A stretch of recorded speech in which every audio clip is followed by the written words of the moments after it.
necessarily always have to curse as much. Right. You don't necessarily don't have to be about sex as much. I'm not saying you don't do none of those things at all, but it don't have to be as much. You know, your metaphors, your lyrics, your lines.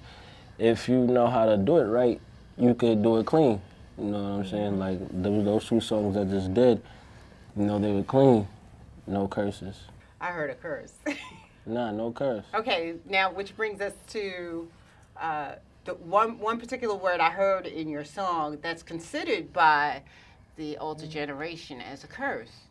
You don't realize it, and I know this is an issue because I've heard it on Oprah and I've heard it on all kinds of, the use of the word nigger is, see, now your generation, I know a lot of young people do not consider it a curse. Do you consider it a curse?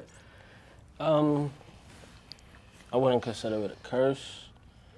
I'm not gonna say it depends on how you use it. What I will say is, you know, from the usage of it every day or maybe around your parents or whatever, if it happens to slip out, maybe once or twice, but it being in like 4 times in every sentence, that's when I think it begins to be a problem.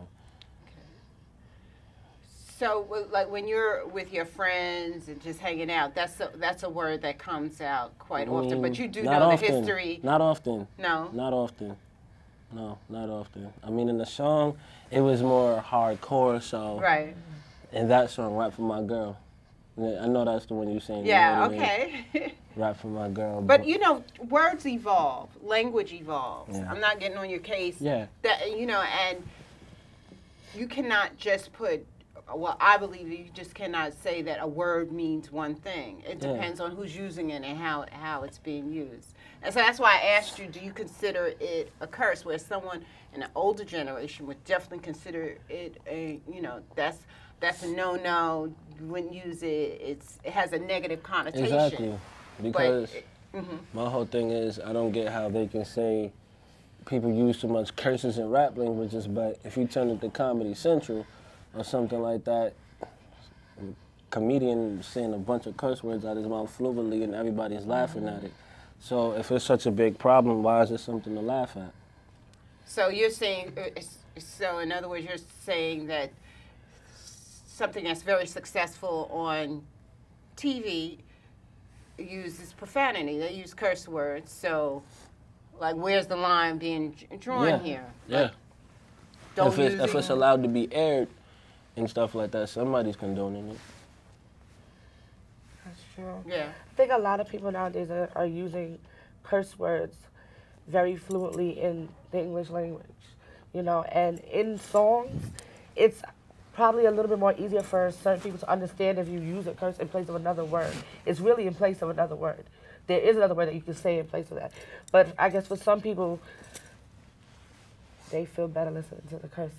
Yeah, or maybe with the profanity, the emotion is better portrayed. And I feel in his case, in his song, the point that he was trying to get across, that word, that's why he used it. You know, it kind of, for what he was trying to say, it fit. You know. Now let's talk a little bit about success, right? In this whole entertainment, music industry, it seems that, you know, from where I sit, that very few people get the super success and notoriety. That there are just a handful of people that really get it. But yet, I've come across many artists like yourself who just, you know, it's a dream, but they do it without seeing that as the end product. Is that part of your end product, to have super success, or do you just do it because you love it? Or is it a combination of both? I think it comes in levels, but each levels is just as important. Like I think the first level of your real success is when people are starting to listen to and appreciate your music, because that's when you know that you did a good job and you get the feedback to know that you did a good job. So I think that's like the first level of it.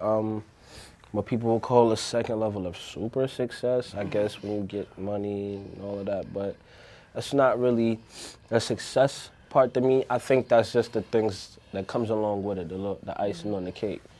But you can't have icing on the cake with no cake. That's So true. you got to have that first level first. And I think that first, I'm actually going to say this, one is more important. The first level is more important than all of them. Like if people listen to and appreciate your music, because if you get rich, once people buy your music and then nobody appreciates it anymore, it's not going to go anywhere. Now, Star Baby, you actually grew up with music with your father, Mixmaster. That's Mixmaster Jai.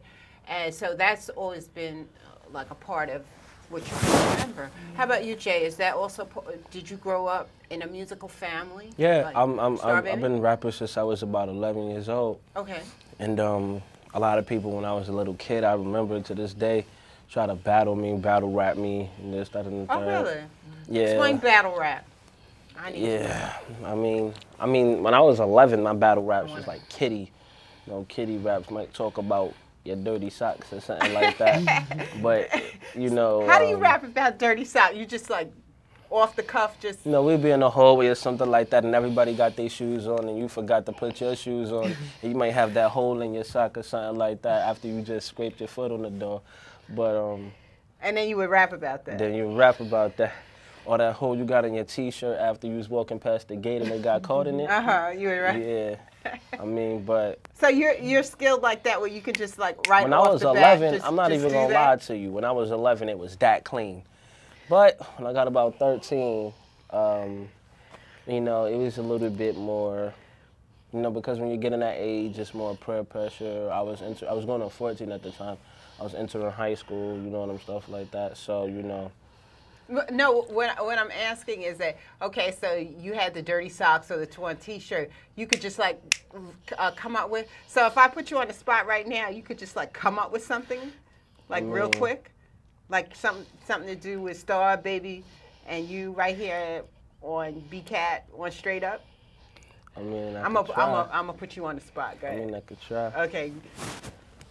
I'm sitting here with Star Baby. So lately, yeah, we so wavy, ITF baby, be coming off the track, so don't get smacked. You know how to act, so just move back.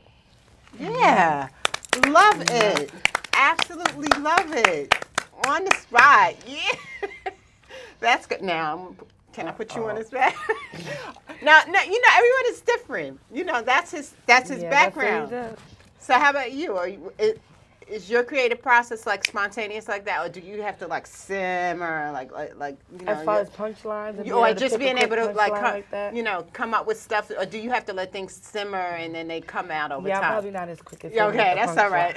I mean, the thing about me is, I can't freestyle like I used to. Like I lost it because I was writing a lot since then. Like I can't freestyle like before. My punchlines when I freestyle would sound like I wrote it. Like that's how.